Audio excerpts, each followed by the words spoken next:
Hello mga mari, ngayon ay Sunday at pupunta tayo ng bayan para mamalingki. As PTA officials, nagkasundo kami na isusurprise natin yung ating mga guro. Bilang pasasalamat sa lahat ng sakripisyo sa pagtuturo sa ating mga anak. At shout out nga pala sa aking driver, walang iba kundi ang aking napakagwapong asawa. Ops, walang kukontra, moment ko to. Thank you Papa sa laging pagsuporta sa akin kahit anong sabihin ko talagang lagi kang nakasuporta. Kaya tara samahan nyo kami guys, tayo ngayon ay mamalingki sa bayan.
It's Monday, so madaling araw pa lang ay busy na ang mga inahan para sa aming munting sorpresa para sa ating mga guro.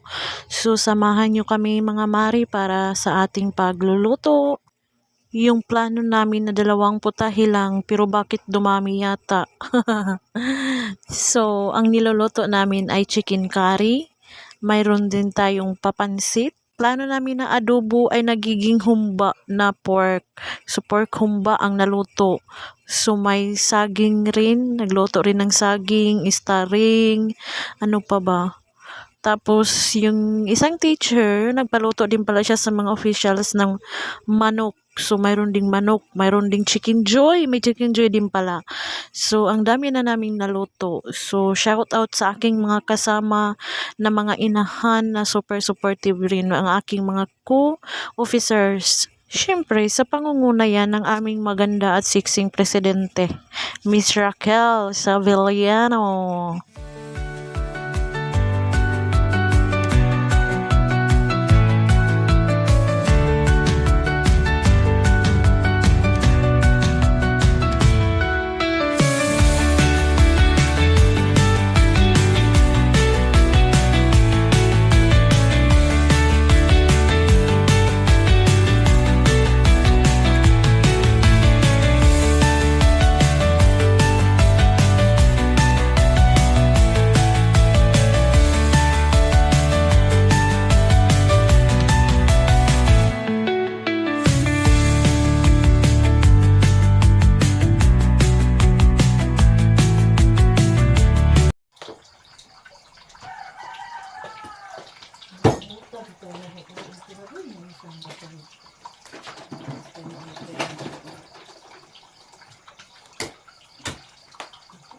Ako bro nakatubili.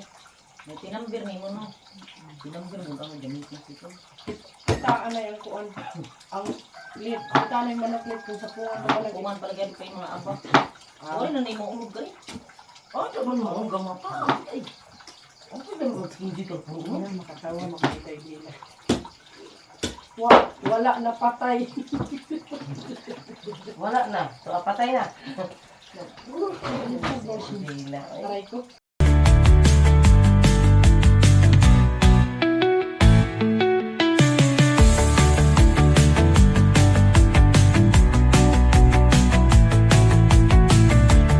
Masaya, makabuluhan at puno ng kulay ang ating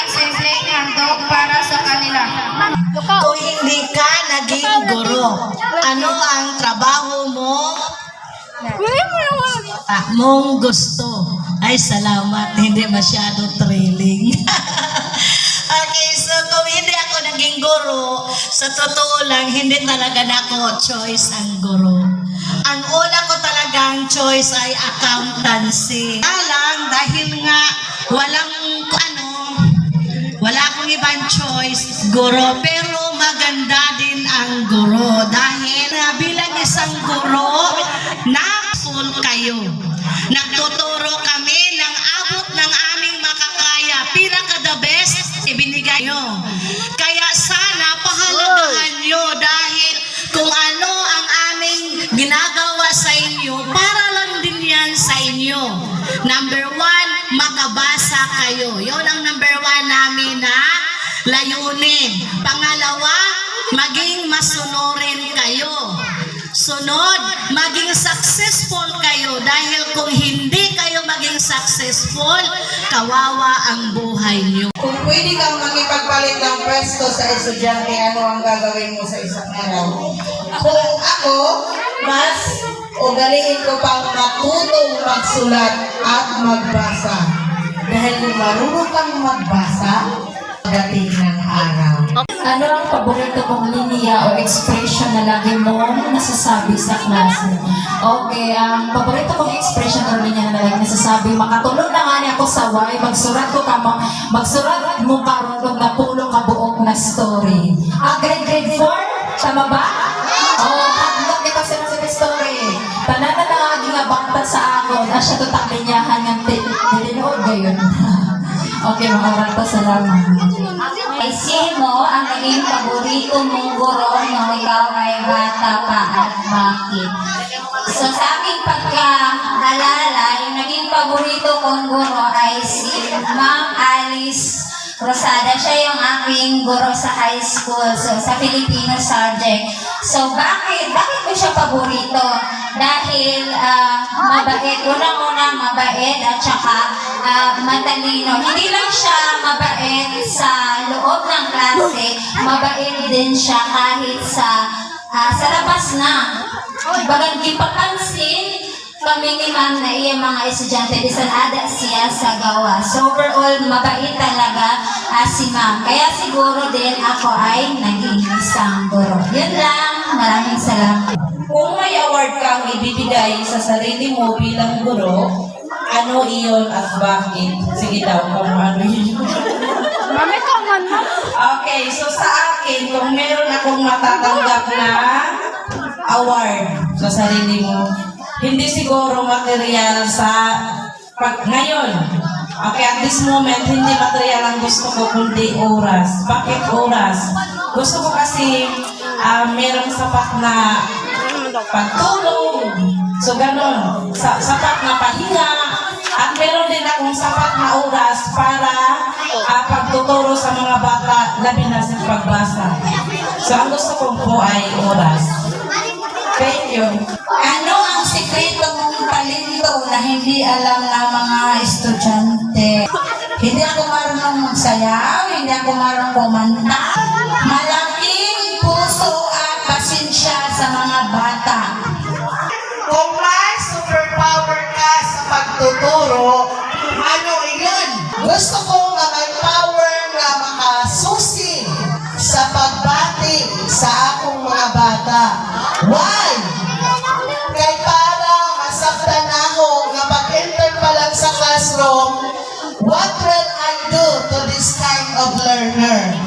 Kaya as a teacher, we have a multi or diverse of learners inside our classroom.